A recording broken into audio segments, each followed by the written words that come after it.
Hello दोस्तों, एक नए चैनल में आपका स्वागत है। ये चैनल स्पेशली जो है क्लास जो है फर्स्ट क्लास से लेकर के 10th क्लास के स्टूडेंट्स के लिए बनाई गई है, ठीक है ना। इसमें देखो जो हम स्टार्ट कर रहे हैं ये क्लास 10th की मैथ है, एनसीईआरटी। एक लाइन बाय लाइन सारे क्वेश्चन हम सॉल्व करेंगे इसमें, ठीक है ना। कुछ भी नहीं छोड़ेंगे और बिल्कुल लेटेस्ट कोर्स है। कुछ पुराना मतलब जो दिक्कत हो रही थी ये कट गया वो कट गया, सब कुछ हटा उठा के जो बिल्कुल फ्रेश जो अब इस टाइम पे बुक आई है इससे इसको बनाया जा रहा है। क्लियर है? तो बिल्कुल लेटेस्ट कोर्स है, लाइन बाय लाइन सारे क्वेश्चन मैं करवाऊंगा, तो साथ में बने रहना। देखो आपको अच्छे समझ में आ जाएगा सब कुछ अगर आप सारी वीडियोस को आराम से देखते हो। सारी जितनी भी वीडियोस बनेगी वो सब छोटी छोटी वीडियोस बनेगी, ठीक है, ताकि क्या कि लंबी वीडियोस में बच्चे बोर हो जाते हैं, तो छोटी छोटी वीडियोस बनाया करेंगे, ठीक है। तो जो हम स्टार्ट करने वाले वो रियल नंबर्स है। चैप्टर नंबर 1 है आपका, जो चैप्टर नंबर 1 है क्लास 10th का, ठीक है, रियल नंबर। सबसे पहले देखो चैप्टर की एक्सरसाइज 1.1 को स्टार्ट करने से पहले कुछ छोटी मोटी बातें जो कि आपने 9th क्लास में भी सुनी होगी, ठीक है, तो वो बातें हम पहले बार ढंग से पढ़ लेते हैं क्योंकि आपको वो जानना बहुत जरूरी होता है, ठीक है ना। तो देखो देखो बाकी जो पॉइंट्स आप देख रहे होंगे आपने पढ़ा हुआ है ऑलरेडी, 9th क्लास में पढ़ा हुआ आपने, ठीक है ना। बस हमें करना क्या है, इनको हमने लिखना है और अच्छे से याद रखना है। ये याद रखना, कोई भी बच्चा इन पॉइंट्स को नहीं छोड़ेगा। क्लियर है? डन। देखो पहला पॉइंट हमारे पास क्या है, प्राइम नंबर्स। अगर हम बात करें प्राइम नंबर्स की तो प्राइम नंबर्स वो नंबर्स होते हैं जो जिसके दो ही फैक्टर्स होते हैं, एक तो एक यानी 1 और दूसरा खुद से, यानी एक ऐसा नंबर जो एक से जाए या फिर खुद से जाए उसे कहते हैं प्राइम नंबर्स। क्लियर हो गया? जैसे हम बोले 2, तो 2 को अगर हम बात करें तो 2 के ही टेबल में आएगा या फिर एक से जाएगा बस, और इसके कोई फैक्टर दूसरे नहीं होंगे, तो उसको कहते हैं प्राइम नंबर। तो प्राइम नंबर की डेफिनेशन समझ में आ गई। प्राइम नंबर्स एक ऐसे नेचुरल नंबर्स होते हैं जो कि ग्रेटर देन 1 यानी एक से बड़े होंगे पहले तो, यानी इसका मतलब एक को कभी भी प्राइम नंबर नहीं माना जाता। ये अच्छे से दिमाग में डालो, एक हमारा प्राइम नंबर नहीं होता, ठीक है ना। और उसके जो फैक्टर्स होंगे ओनली क्या लिखा है, एक तो एक होगा और एक खुद से होगा। या तो देखो उसके क्या फैक्टर्स क्या होंगे, एक होगा और खुद से होगा। जैसे हम बोले 13 बोलता हूं तो 13 के टेबल में आएगा और एक में जाएगा, तो उसके क्या फैक्टर्स कितने बने, 2 फैक्टर्स बने। एक तो एक बना ओनली 1 एंड इटसेल्फ, ठीक है, तो उसको क्या बोला गया यहाँ पे, प्राइम नंबर्स। समझ में आ गया? फिर दूसरा आता है आपका कंपोजिट नंबर्स। क्या होता है, तो कंपोजिट नंबर्स की अगर हम बात करें तो ये भी वो नेचुरल नंबर्स होते हैं जो कि ग्रेटर देन 1 है। इसका मतलब एक को कंपोजिट नंबर भी नहीं बोलते हैं। बहुत सारे बच्चों को ये नहीं पता होता, ठीक है, कि वो सोचते हैं एक जो है प्राइम नंबर है। नहीं, ना तो वो प्राइम नंबर है ना ही वो कंपोजिट नंबर है। क्लियर हो गया? क्योंकि प्राइम नंबर की डेफिनेशन कहती है कि उसके जो 2 फैक्टर्स होंगे, एक तो एक होगा, एक वो खुद एक अपने टेबल से जाएगा। अगर हम एक की बात करें तो एक तो अपनी टेबल में आएगा ना, तो इटसेल्फ वाला तो ये तो सॉल्व मतलब प्रूव कर रही है बात, बट क्या एक वाला आएगा नहीं, तो इटसेल्फ वाला वो एक इटसेल्फ ही तो है, इसलिए ये प्राइम नंबर नहीं है। एक प्राइम नंबर नहीं होता, ना ही एक कंपोजिट नंबर होता है। कंपोजिट नंबर की डेफिनेशन कहती है कि उसके मोर फैक्टर्स होंगे देन 1 एंड इटसेल्फ, यानी एक और इटसेल्फ के अलावा भी उसके बहुत सारे फैक्टर्स होंगे, more than 1 factors, more than 1 and itself as a factors को बहुत सारे फैक्टर्स होंगे, तो उसे कंपोजिट नंबर कहते हैं। अब एक का तो एक ही फैक्टर होता है, इसलिए वो कंपोजिट जो कंपोजिट नंबर है उसकी डेफिनेशन में भी फॉल नहीं करता। तो पहले 2 डेफिनेशन को अच्छे से समझना। पहला प्राइम नंबर, प्राइम नंबर वो होता है जो एक में जिसके 2 फैक्टर होते हैं, एक तो एक और एक खुद की टेबल में जाएगा। कंपोजिट नंबर वो होते हैं जिसके जो एक और खुद से टेबल के अलावा भी और भी होंगे, इसके ये 2 के अलावा और भी फैक्टर्स क्या है देखने को मिलेंगे। क्लियर हो गया? 2 तो एक ना तो हमारा प्राइम नंबर है ना ही वो हमारा कंपोजिट नंबर है। देन उसके बाद आता हमारा नेचुरल नंबर्स। नेचुरल नंबर्स की अगर हम बात करें तो कॉमन काउंटिंग नंबर्स, यानी जो एक से स्टार्ट होते हैं, 1 2 3 4 5 6 कहां तक, इन नॉट डिफाइन यानी इंफिनिटी तक, ठीक है। तो इंफिनिटी तक जो होते हैं ना उसे क्या बोलते हैं, यहाँ पे नेचुरल नंबर्स बोलते हैं। क्लियर हो गया? 3 डेफिनेशन क्लियर हो गई। तो अगर आपसे पेपर पूछे सबसे छोटा प्राइम नंबर कौन होता है, सबसे छोटा तो एक तो होता नहीं है, तो कहां से स्टार्ट होगा, 2, तो सबसे छोटा प्राइम नंबर हमारा 2 होता है। इस तरह से समझना है। फिर हमने बोला कंपोजिट नंबर, एक ऐसा नंबर जो कि एक से तो ज्यादा होगा, गारंटीड है, ठीक है, और उसके कितने फैक्टर्स होंगे, more than 1 and itself factors होंगे, एक और इटसेल्फ के अलावा भी और फैक्टर होंगे। क्लियर हो गया? फिर हमारा नेचुरल नंबर आया। ये कॉमन काउंटिंग नंबर्स होते हैं जो कि एक से स्टार्ट होते हैं और इन्फिनिटी तक जाते हैं। देन उसके बाद होल नंबर्स। होल नंबर्स वो होते हैं जिसमें जीरो भी आता है, तो जीरो भी आएगा और नेचुरल नंबर भी आएगा। इसका मतलब ये जो नंबर होंगे वो इस तरह से होंगे 0 1 2 3 4, ऐसे ऐसे डॉट डॉट करके वही इन्फिनिटी तक। बात समझ आ गया? ठीक है, तो लिखा हुआ था सेट ऑफ नेचुरल नंबर, यानी नेचुरल नंबर्स भी आएंगे इसमें विद द नंबर 0, तो 0 के साथ एडजॉइंट मतलब मिल करके सब चीजें 0 प्लस एन दोनों ही देखने को मिलेंगे इसमें। समझ में आ गया? देन उसके बाद हमारा आता है इंटीजर्स। इंटीजर्स, ठीक है ना, स्पेलिंग सही कर लेना, इंटीजर्स है, ठीक है ना। तो इंटीजर्स की अगर हम बात करें तो इंटीजर्स जो होते हैं are the collection of whole numbers. Integers में क्या आते हैं? होल नंबर्स आते हैं, नेगेटिव नंबर्स आते हैं, क्योंकि इंटीजर्स तो पॉजिटिव भी हो सकते हैं और नेगेटिव भी हो सकते हैं, ठीक है ना। तो उसने बोला अगर हम इंटीजर्स की बात करें तो are the collection of whole numbers, ठीक है ना, and negative numbers similar to whole number. जैसे होल नंबर आपके इस टाइप को देखने को मिलेंगे आपको, ठीक है ना, ऐसे इंटीजर्स भी इसी टाइप में देखने को मिलते हैं, बस नेगेटिव भी हो सकते हैं, याद रखना। और ये फ्रैक्शन में नहीं होते हैं, not include the fraction part. ये फ्रैक्शनल यानी जो बट अपॉन वाले फॉर्म में, इस टाइप फॉर्म में नहीं मिलेगा, ये बिल्कुल होल नंबर यानी पूरा कंप्लीट नंबर होता है। क्लियर हो गया? ये फ्रैक्शनल पार्ट में देखने को नहीं मिलेगा। आगे जैसे इसका एग्जांपल हो गया -3, -2, -1, 0, 1, 2, 3, 4, इस टाइप से। तो अभी हमने कितने डेफिनेशन कवर की? 3 और 2 5 डेफिनेशन कवर की। ऐसी छोटी छोटी और डेफिनेशन जो कि आपको कवर करनी है, देन आप क्या है और बच्चों से क्या थोड़ा अलग बनोगे। क्लियर हो गया?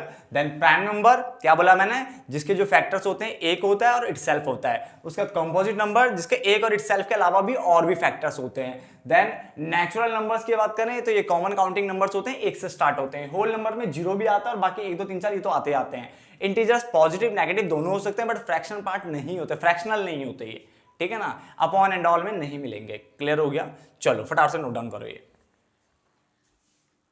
अब देखिए आगे बढ़ते हैं, ठीक है। अब हमारा अगला है रियल नंबर्स क्या होते हैं।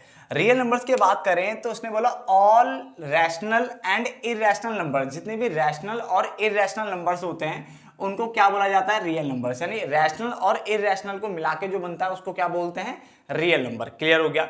देन अगली डेफिनेशन हमारे पास है कॉम्प्लेक्स नंबर्स, ठीक है। इस डेफिनेशन को चाहे तो आप छोड़ सकते हो, चाहे आप पढ़ सकते हो कि 11th क्लास में इसको पढ़ाया जाता है, बट इसकी नॉलेज होना बहुत जरूरी होता है, इसलिए जरा सी डेफिनेशन है समझ लेते हैं, ठीक है ना। क्या है कॉम्प्लेक्स नंबर्स की बात करें तो complex numbers are numbers that are expressed in, जिसको आप एक्सप्रेस कर सकते हो, लिख सकते हो किस फॉर्म में?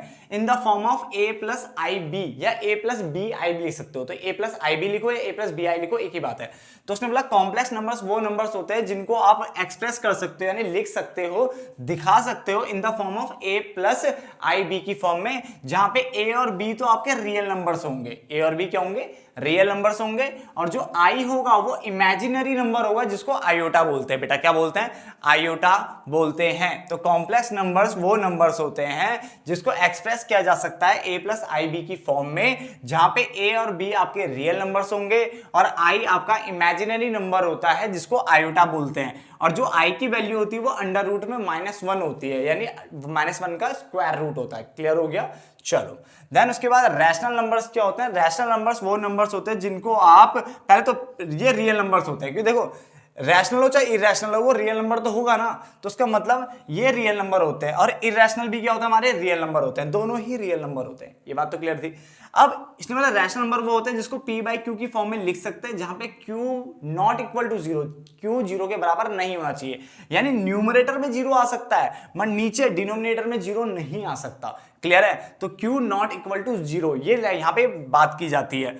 ऑल इंटीजर्स जो भी इंटीजर्स होते हैं, चाहे प्लस के हो चाहे नेगेटिव हो, उससे मैटर नहीं करता। उसने बोला can be expressed as rational, उसको रैशनल की तरह दिखाया जा सकता है। तो जितने भी इंटीजर्स होते हैं, चाहे वो प्लस के हैं चाहे माइनस के हैं, उसको आप रैशनल फॉर्म में दिखा सकते हैं, ठीक है ना। उसके बाद अगला हमारे पास आया कि इसके एग्जाम्पल बताइए। तो हमने बोला देखो 1/2 1/5 3/4 माइनस का 1/2 ये हमारे क्या होते हैं? रैशनल नंबर होते हैं। अब बच्चे के दिमाग में आता है कि 0.333 क्या रैशनल है या इरैशनल है? तो मैंने कहा ये भी रैशनल होता है। कैसे? वो हम पहले इस डेफिनेशन को पढ़ लेते हैं, उसके बाद उसको समझाएंगे।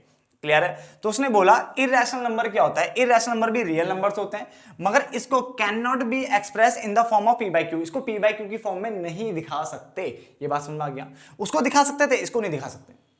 आगे लिखा हुआ है एंड हुज डेसिमल एक्सपेंशन, यानी जब वो डेसिमल के बाद आएगा तो वो नॉन टर्मिनेटिंग होगा, यानी वो खत्म नहीं होना चाहिए, वो चलता चला जाना चाहिए। जैसे अगर मान के चलो मैं 5 को 2 से डिवाइड करता हूं तो 2.5 आता है, तो ये टर्मिनेटिंग है, ये पूरी तरह से डिवाइड हो गया है। जो पूरी तरह से डिवाइड ना हो वो होता है नॉन टर्मिनेटिंग। अगर मान लो मैं यहां पे इसी जगह पे अगर मान लो मैं 30 ले लेता हूं, चलो 30 नहीं 25 ले लेते हैं, चलो 25 ले लेता हूं और से 4 से डिवाइड करना पड़े मुझे, तो कितना आएगा? 4 6 24, ठीक है, 1 बचेगा, डेसिमल आएगा 4 2 8 4 5 12, 620, तो 6.25 आया। ये भी टर्मिनेटिंग है, क्योंकि ये खत्म हो रहा है, पूरी तरह से डिवाइड हो रहा है। बट कुछ ऐसी संख्या होती है, जैसे मान लो अगर मैं 10 को 3 से डिवाइड करूं 3.33333 आएगा। तो बच्चे ये नॉन टर्मिनेटिंग है, क्योंकि ये चलता चला जाएगा, ये पूरी तरह से डिवाइड होगा ही नहीं। तो अब बच्चों के दिमाग में आता है कि अगर ये पूरी तरह से डिवाइड हो नहीं रहा, तो फिर यहां क्यों नहीं लिखा 0.33 को ऊपर क्यों लिखा? क्योंकि बच्चा जो दूसरी ये कंडीशन है ये सेटिस्फाई नहीं कर पाएगा ना। वो कैसे, ध्यान से देखो, इसने लिखा जो डेसिमल एक्सपेंशन है, एक तो वो नॉन टर्मिनेटिंग होना चाहिए। नॉन टर्मिनेटिंग मतलब वो चलता चला जाना चाहिए, वो पूरी तरह से डिवाइड नहीं होगा। दूसरा, नॉन रैकरिंग होना चाहिए। नॉन रैकरिंग मतलब होता है कि ये जो नंबर डेसिमल के बाद ये रिपीट नहीं होने चाहिए, बट ये तो रिपीट हो रहे हैं। ये देखो 33333 आ रहा बार बार, तो रिपीट हो रहे हैं ना, ये तो रैकरिंग है। रैकरिंग है तो उसका मतलब फिर ये रैशनल में जाएगा। और अगर ये नॉन रैकरिंग होता है, हमारी ये रिपीट नहीं होता, ठीक है, चलता चला जाता बट रिपीट नहीं होता संख्या है इसके अंदर, तो फिर क्या बनता है? ये नॉन रैकरिंग। समझ में आ गया? तो 0.3333 ये रैशनल नंबर क्यों है? क्योंकि पहली चीज देखो, इसमें क्या बोला इसने कि ये जो उसके जो डेसिमल के बाद जो आ रहे हैं ना, वो आपके क्या है, वो रैकरिंग के बन रहे हैं। रैकरिंग मतलब एक जैसे बन रहे हैं, ठीक है ना। और नॉन रैकरिंग मतलब होता है अलग अलग आना, तो अलग अलग थोड़ी ना आ रहे थे, एक जैसे आ रहे हैं, इसलिए वो रैशनल में चला गया। जबकि इरैशनल की डेफिनेशन कह रही है उसकी नॉन टर्मिनेटिंग होनी चाहिए, चलता चला जाना चाहिए, साथ में नॉन रैकरिंग में होना चाहिए। जैसे एग्जांपल पाई जो आपका होता है बच्चा, ये आपका इरैशनल नंबर होता है, हमेशा याद रखना, ये पूरी तरह से डिवाइड नहीं मिलेगा आपको, ठीक है ना।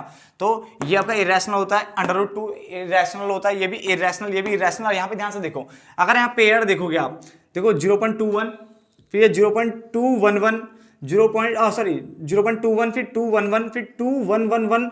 क्या ये रिपीट लग रहा है इसी एंगल से? ये रिपीट नहीं है बच्चा। रिपीट इसको बोलते हैं, अगर मान लो ऐसा आता है 0.21 21 21 21 ऐसे चलता, तो मैं इसको बोलता है ये नॉन टर्मिनेटिंग प्लस ये रिपीट वाला है, यानी ये रैकरिंग है, तो ये फिर रैशनल में चला जाता। बट यहाँ पे जो आ रहा है, ये देखो ध्यान से देखो, पहले 21 आया, अब ये 211 आ गया, अब 2111 आ गया, ठीक है। तो ये रिपीट थोड़े ना हो रहा कुछ भी इसमें, तो उसको हम बोलेंगे नॉन टर्मिनेटिंग है, क्योंकि ये चलता चला जाएगा। और दूसरा नॉन रैकरिंग है, इसमें जो डिजिट्स है वो बार बार मैच नहीं करेगी। समझ में आ गया? तक नोट डाउन करो फटाफट से। तो ध्यान से देखो अब, ठीक है, इसको एक समराइज कर सकते हैं। देखो ऐसे कि रियल नंबर में रैशनल इरैशनल दोनों आते हैं। रियल नंबर को R से दिखाया मैंने, ठीक है, रैशनल को Q से, इरैशनल को Q डैश से, ठीक है ना, इस तरह से मैंने इसको दिखाया, ठीक है ना। देन उसके बाद रैशनल को दो पार्ट में तोड़ा मैंने। एक non integer rational number, non integer rational number वही होते हैं जो फ्रैक्शन एंड ऑल में हो सकते हैं, फ्रैक्शनल में, डेसिमल में, इस टाइप में देखने को मिलेंगे, वो नॉन इंटीजर वाले होते हैं। और जो इंटीजर्स होते हैं, मैंने कहा था, वो हमेशा पूरी तरह दिखेंगे आपको, होल नंबर फॉर्म में दिखेंगे, इसलिए ये इंटीजर्स नंबर है, ये नॉन इंटीजर यानी ये फ्रैक्शनल हो सकते हैं, ये फ्रैक्शनल नहीं होंगे। क्लियर हो गया? ठीक है। देन उसने बोला कि इंटीजर नंबर की अगर हम बात करें तो उसको फर्दर टू पार्ट्स में तोड़ा जा सकता है। एक तो नेगेटिव नंबर हो सकते हैं, या तो ये पॉजिटिव होल नंबर्स हो सकते हैं। अब होल नंबर इसलिए लिखा है क्योंकि देखो होल नंबर में जीरो भी आता है और फिर नेचुरल नंबर्स भी आते हैं। तो ठीक है, इस तरह से मैंने इसका चार्ट बना दिया, नेचुरल नंबर को n से दिखाया, होल नंबर को w से दिखाया। क्लियर हो गया? तो real number, rational, irrational. Rational में नॉन जो इंटीजर रैशनल नंबर होते हैं जो कि फ्रैक्शनल में हो सकते हैं, ये इंटीजर नंबर्स हो गए। देन उसके बाद ये नेगेटिव नंबर, ये पॉजिटिव होल नंबर। और होल नंबर के अंदर दो चीज आती है, मैंने बताया था, जीरो भी आता है, नेचुरल नंबर्स भी आते हैं जो एक से स्टार्ट होते हैं। क्लियर हो गया? दोनों समझ में आ गया? कोई दिक्कत तो नहीं है? ठीक है, फटाफट से बना लीजिए इसको, आपको बहुत ज्यादा हेल्पफुल होगा बच्चे, ये सब जल्दी करिए। ठीक है ना? तो एक काम करते हैं, इस पार्ट को यहीं पे खत्म कर लेते हैं। ठीक है, मिलेंगे 1.1 में, जहां से हम अपनी एक्सरसाइज करना स्टार्ट करेंगे और बहुत ही आसान तरीके से। ठीक है, तो इस वीडियो के लिए जो मैंने आपके लिए वीडियो बनाई है, प्लीज इसको आप फटाफट से नोट डाउन कर लेना, छोड़ना मत कुछ भी। डन? धन्यवाद दोस्तों।